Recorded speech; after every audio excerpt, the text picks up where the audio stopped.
A ragdoll's whisper of one shard kept by the dark itself. Another was stolen by the greedy moonbird up in the hilltops. The last one, perhaps the cowardly head knows.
Well, if you're not gonna gobble me up, then can you maybe take me away from here? Please? Somewhere closer to Nobodyville and away from here. Get me out of this neck hole, please. I'm begging you on my bare chin, and I'll pay you for the effort. Handsomely with a beautiful shard from the Mulgrim's cauldron. Take me back to Nobodyville, please. I can't take this tension much longer. Oh, I should have stayed in my heady hole.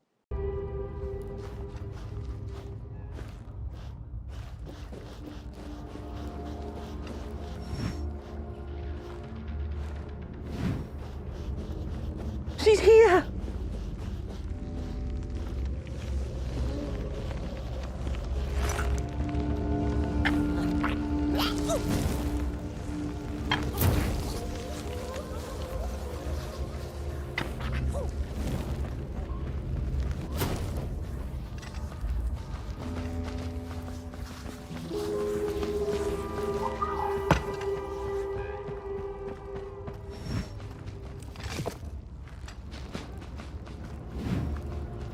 I appreciate the brain thought, somebody, but that head belongs to somebody else.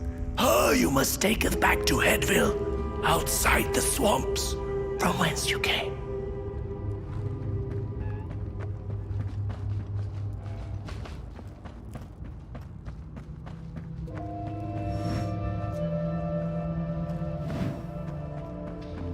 Look out!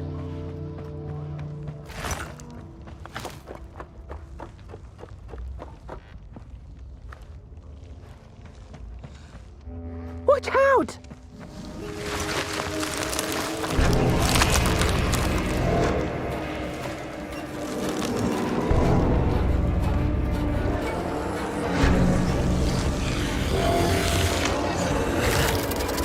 She's here!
Good evening.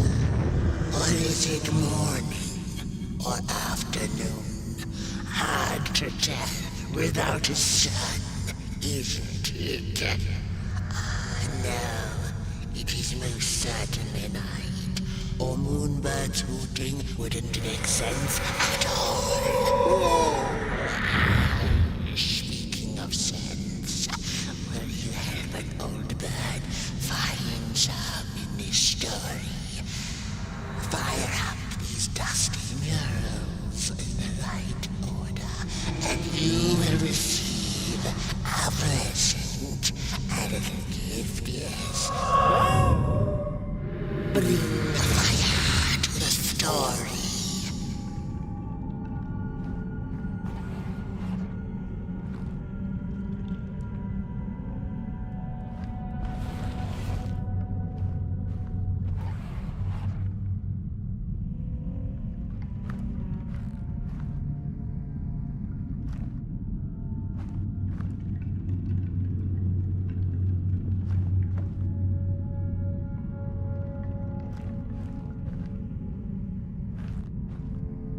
Once upon a time, the Mulgrims lived in peace.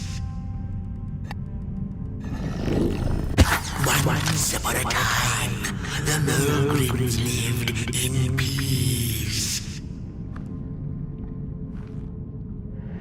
The valley was taken. Peace ended when the violent somebodies invaded the valley. As the heads roll, the time of the Mulgrim begins. Peace ended when the violent somebodies invaded the valley was taken, but then began the battle of the bodies. Intriguing.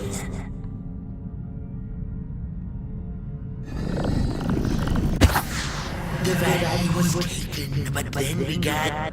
The battle ended with a great, gruesome beheading. And as the heads roll, the time of the Mulgrim begins anew. The battle ended with a great, gruesome beheading. For time immemorial, the Mulgrims had lived in the valley in peace, sharing good eatings and howlings around their fire, which they had inherited from the skies.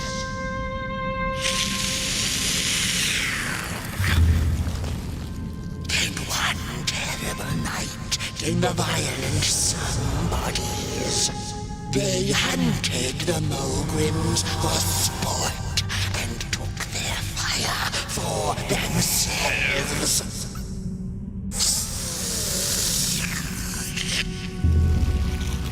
But the somebodies knew not what they were dealing with, for as soon as they held the fire in their grubby hands, they began to fight one another with it.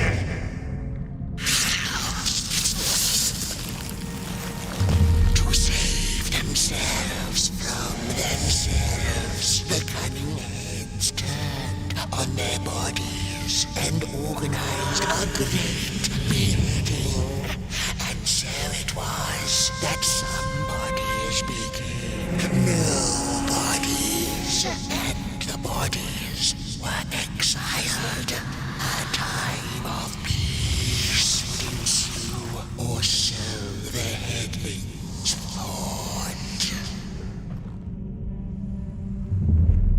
The last living Mulgrim had been biding her time, and saw now an opportunity to return and take bloody vengeance upon the heads, who were now left defenseless without their bodies.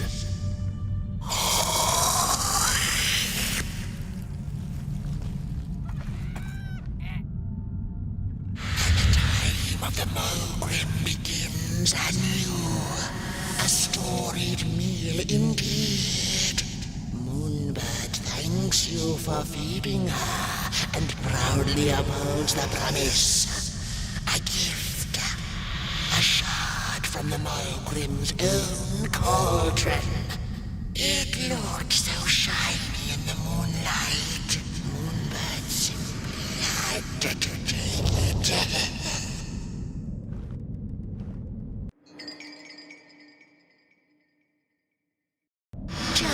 For now, she'll see you in the light.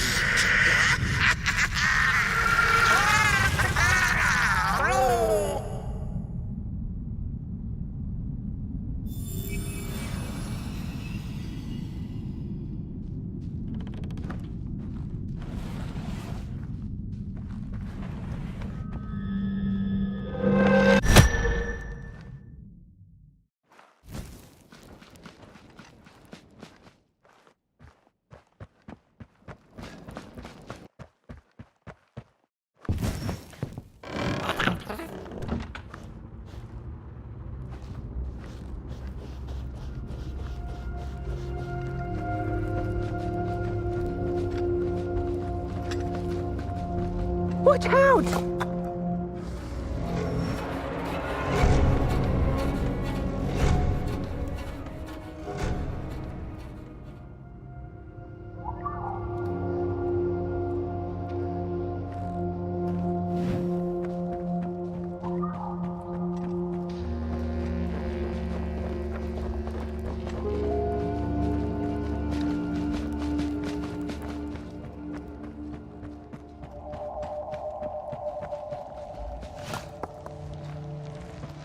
Look out!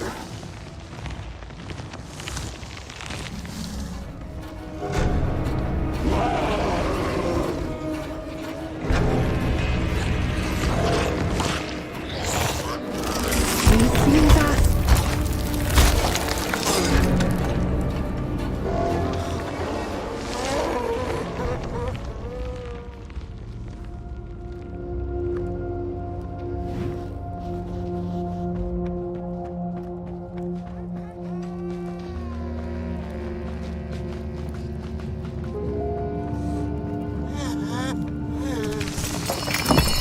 He sees us.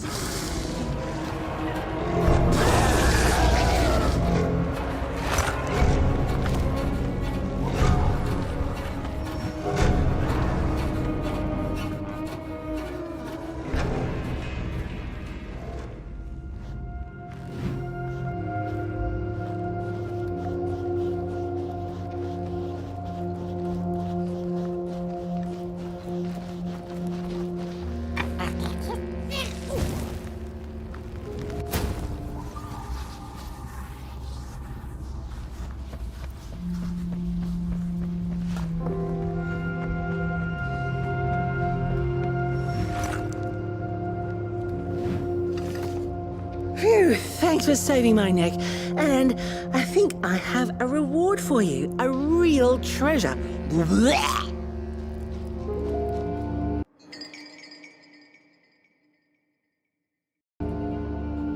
There you go. One of the 3 missing shards from the Mulgrim's Cauldron. Yeah, I stole it. Oh, I thought I could maybe buy me some kind of ticket away from, well, everything. Start anew, you know? A good head on a pair of healthy, strong shoulders. Eyes on the horizon. Gosh, the horizon. Do you know I haven't seen it once since I lost my body? I really do miss my body. It's a real shame when you think about it, you know? The things that we do to ourselves, to one another. What we did to her, kind. All in the name of some sort of control. It doesn't make sense. Anyway, I guess I'm sad. Sad and sorry.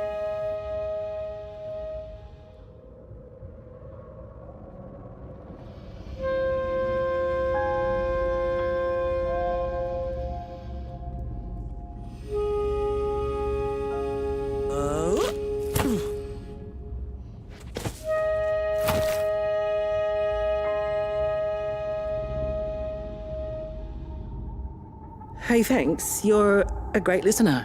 You know that? Just take care of that shard now and maybe put it back where it belongs and... yeah. Goodbye.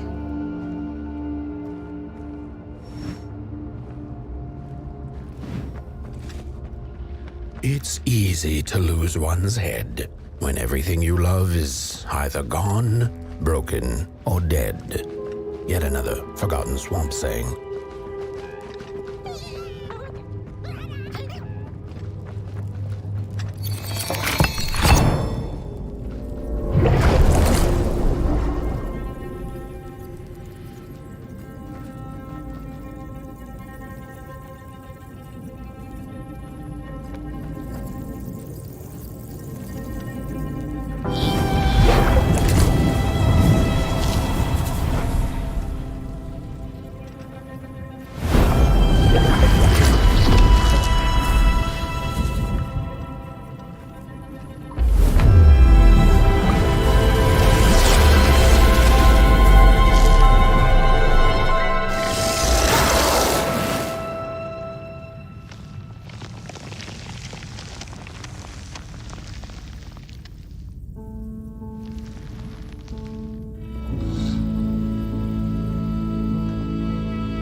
She'd never been much for company until she had met the other one.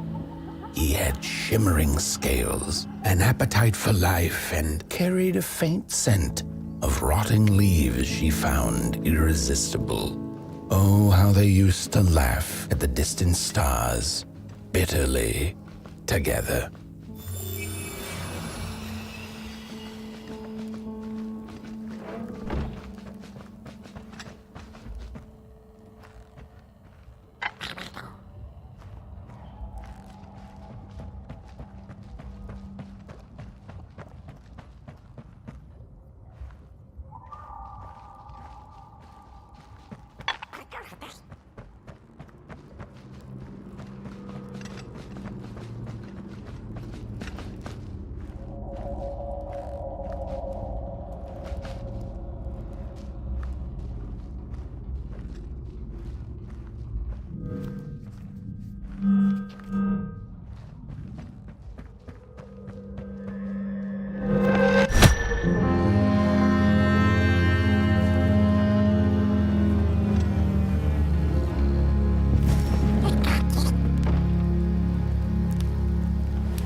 The howls of the Mulgrim have gone with the wind, and our headache settled into gentle throbbing. Thank you, somebody, for you have not only graciously saved our necks, but also demonstrated the value of brain mass and heart blob working together. Could it be time for the bodies to return? We must convene on this matter, and you and your wandering flame must now leave through our gates and keep on walking the midnight walk to Moon Mountain. Moon Mountain! Here you go, somebody. This key will open the town gates. Blech.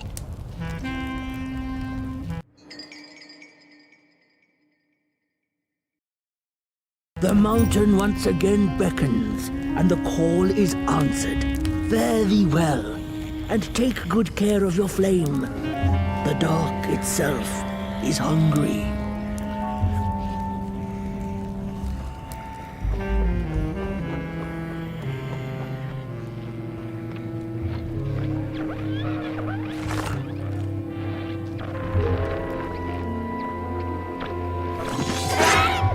Mind over body! Mind over body! Mind over body! Mind over body! Mind over body! Mind over body!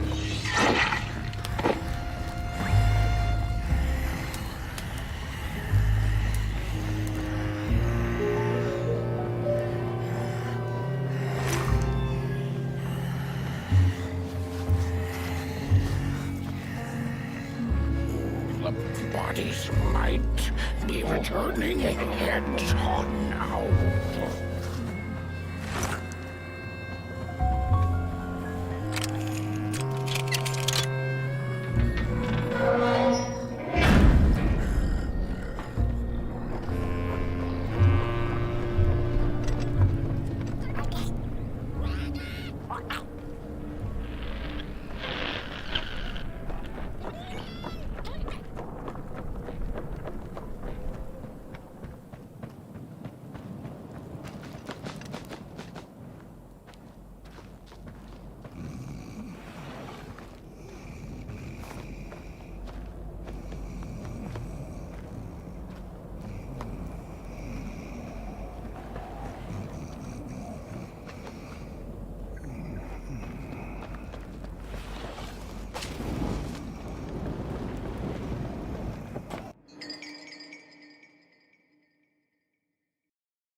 Oh, back from a little swamp detour, huh?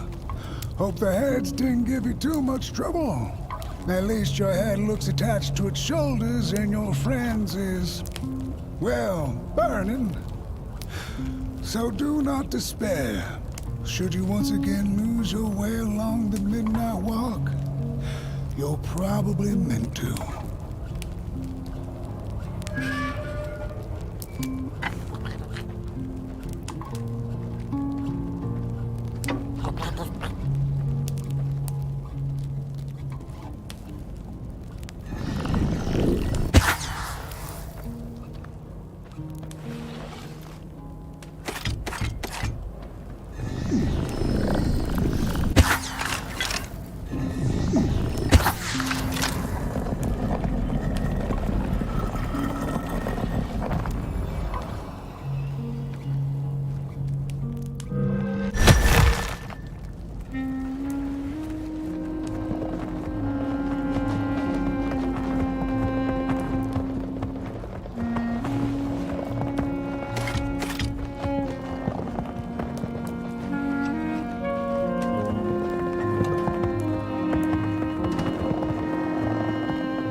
We Malgrims have a special relationship with fire. We do not cook over it. We do not shed tales around it. We care not for its warmth. Ours is a different connection entirely. Fire is our window to truth and into the world beyond clay, to which we must return. We are noble beings, bringers of bugs, slime, and mushrooms to help decompose the old and to bring about the new. We are the caretakers of this world, and woe be to those who seek to end us, for they seek to end themselves.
Dreadful was the day when the sun vanished.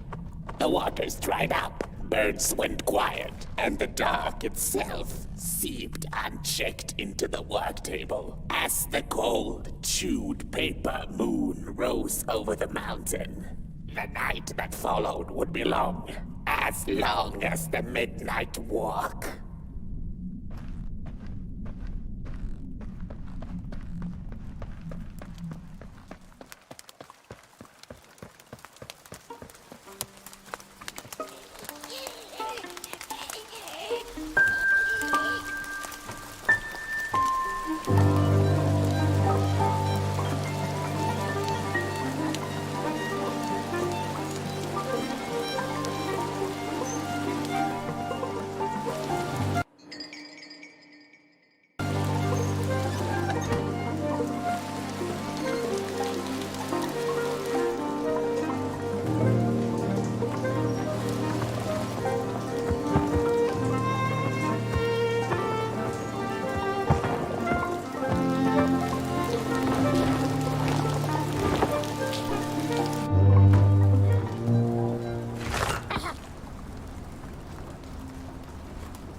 There once was a freezing cat who was looking for shelter when she came across a dark cave.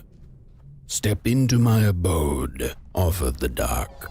"It will warm you if you surrender your wants."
Dark's eyes were much too big and watchful for the cat's liking.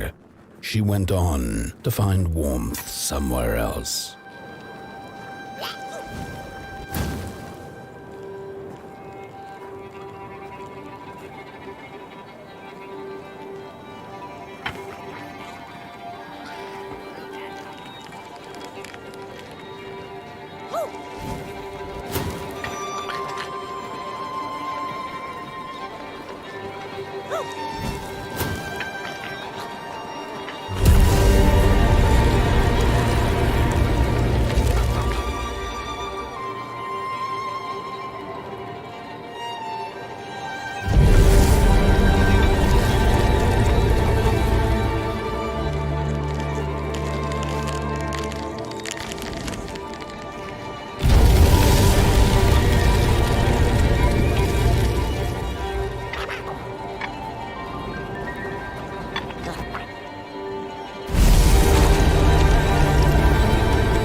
cat saw it. Rooftops piercing the sky. Approaching the town, she was greeted by a crone. Come, kitty, kitty, you must be tired. Sit in my lap. Share your soft fur, and I shall warm you for a spell.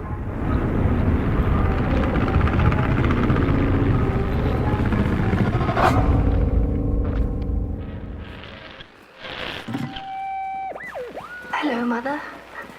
The well said to give it a match, so you and I could talk again. I hope this works, because that was my last one, and well, it's cold now. But it doesn't matter.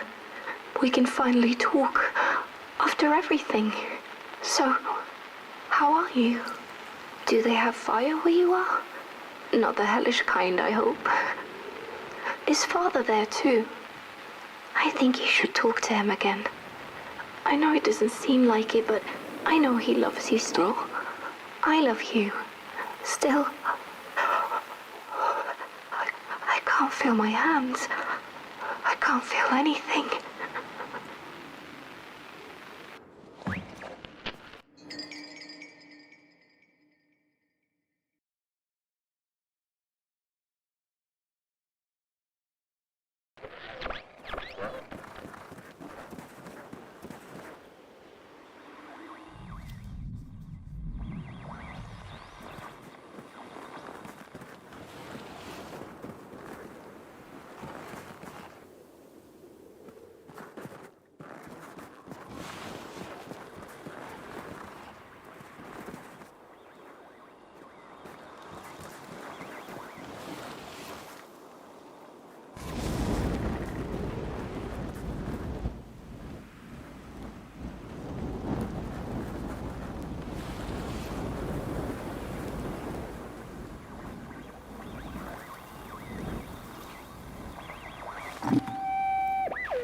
Hello, Mother. The well said to give it a match, so you and I could talk again. I hope this works, because that was my last one, and well, it's cold now. But it doesn't matter. We can finally talk after everything. So, how are you?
Welcome to Coalhaven, newcomer. Good to see a flame in these parts again. I'll be your guide tonight. This furnace here used to run on coal and fire, don't you know? But a thief stole all our matches, wasted them in greed, you see. Now the ghost has come to smite the wicked and punish the thief who killed us. Well, I guess that's it. That's a tour on the house. There's a bone right there in the snow. There ain't no place for a bone.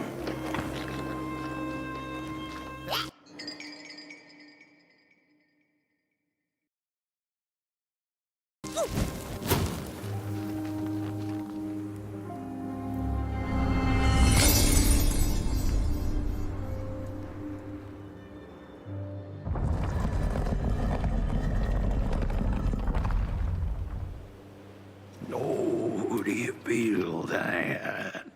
Something's changing. That furnace was the soul of the city. We used to worship it, us coal miners did. Fed it trees and fire like it was a hungry, angry god. This broken body's going nowhere, but yours is. Walk the streets.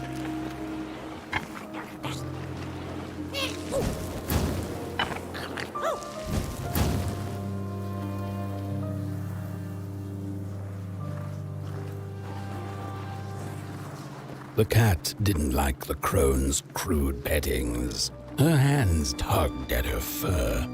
Now, rest still, the crone said, as she pulled out a crooked knife. The cat was quick and escaped just in time.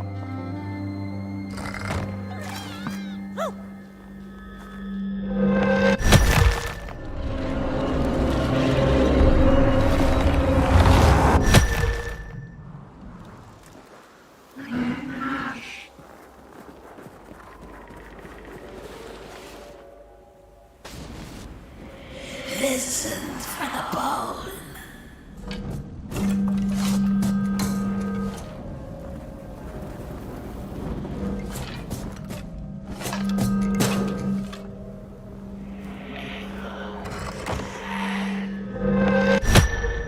Listen.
seen a ghost.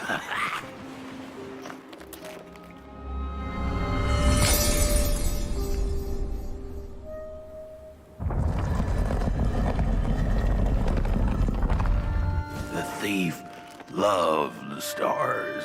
Would have plucked them out of the sky if it were possible. But the dark itself stole her stars, turned the thief's sky as black as a cup of joe. And so the thief began to steal matches and lit them, hundreds of them, like little stars of her own. The crooked path to the house on the hill lies open. Wherever she sought warmth, it had a price.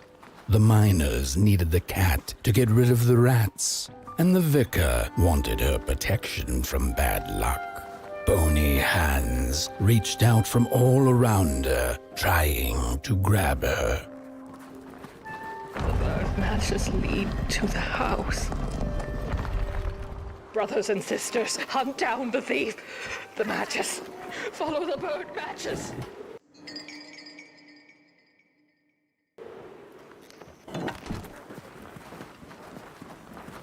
We're running out of matches. You've met your match thief. The furnace is dead. No matches left to light the oven. We'll freeze.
What's...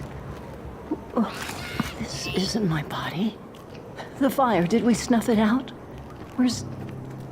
Did I save them? The house. It's ruined. Well, it wasn't supposed to go down that way. They locked the door, threw the key into the woods. Huh. There was so much anger, and now there's nothing. This body is so uncomfortable.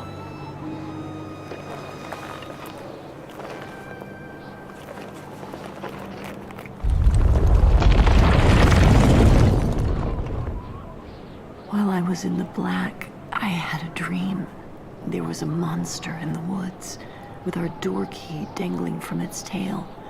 I ran, tried to chase it, grab the key, and when I did, the creature turned around and It was the face of this whole town.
That's it, that's the key.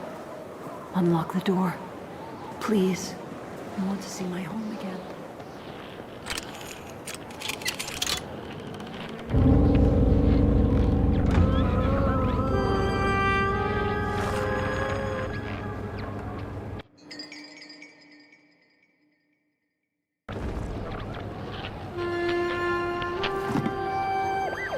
Furnace is getting weak. Council says we're running out of matches. We'll have to harvest more trees then. I don't like it. Losing the forest like that. The cat felt as if the walls around her were growing taller, the alleyways narrowing. Turning a corner, she bumped into a girl sitting in the snow. In her bony little hands, a lit match. "What do you think of my star?"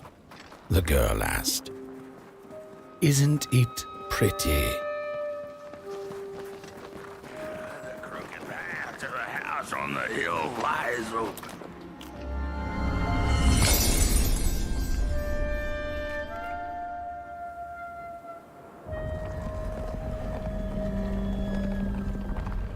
With no matches left, we couldn't light the furnace.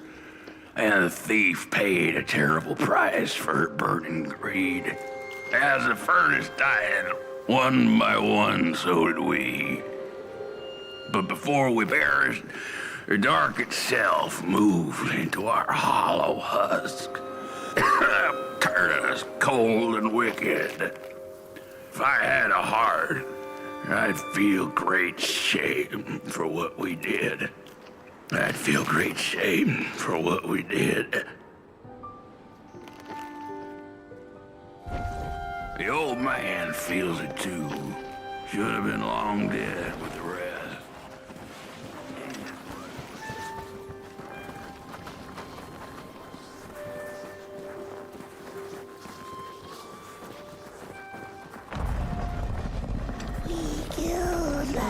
Man is the one left. He carries the shame of us all. The old man showed us the way. As for us after what we did, I know the thief was to blame, but she was just a child. What have I done? What did we do?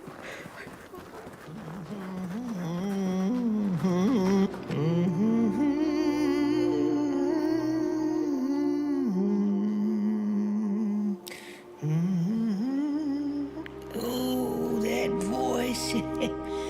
What I wouldn't give to hear her sing again. Those sweet, sweet tunes like fallen leaves of the trees that were. Such a waste. Such a shame. I wish I could hear her sing again.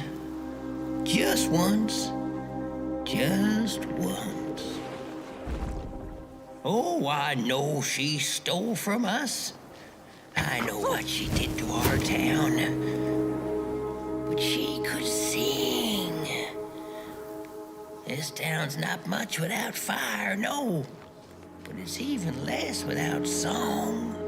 If I could just hear that lullaby one last time, I know I'd be able to move on.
on, little flame, you found it! Does it still keep our song?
Little soul, you charming little wanderer, my life's companion and body's guest.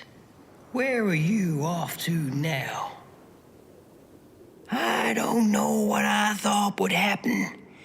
I feel a strange warmth, but just as coal runs deep in the earth, so is the shame a part of me, mine alone to bear.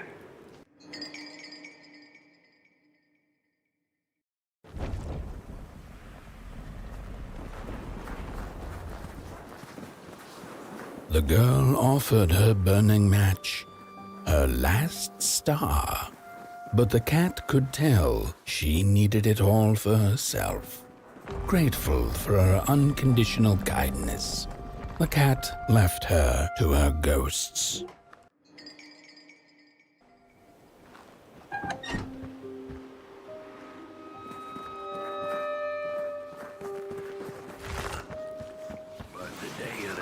Shall come in the day.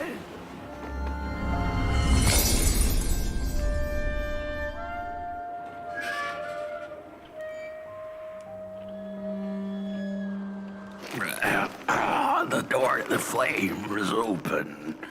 It's already there. You just haven't lit it yet. Now, if you don't mind, a little spark. And just maybe we'll be able to die for real this time. In life, I didn't mind a little loneliness, but this is the worst. The furnace longs to burn once more.